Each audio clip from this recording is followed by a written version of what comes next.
في 2025 ولسه ما عملتش البراند بتاعك؟ تعالى هعرفك غلط.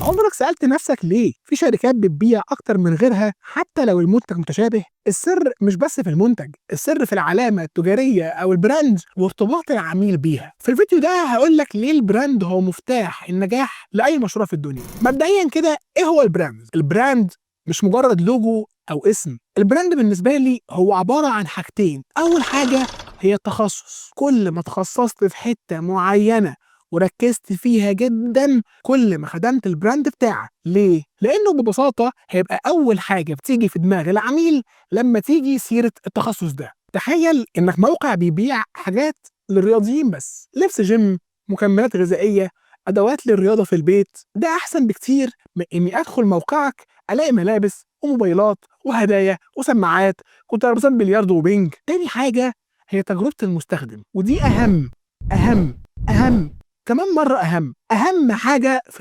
البراند ثقة. لو مش هتعرف تبني ثقة مع العميل ما تعملش براند وما تقولش إنك براند. الثقة في إيه؟ الثقة في إنك تختار فعلا من البداية أفضل منتج بأعلى كواليتي ممكنة. الثقة في إنك توصف المنتج بتاعك وصف دقيق وتفصيلي وتوضح ده للعميل قبل الشراء عشان يضمن إن اللي شافه هو اللي هيجيله. الثقة في إن العميل لما يطلب يبدل المنتج أو يسترجعه ما تبصش تحت رجليك ونفذ طلب العميل فورا.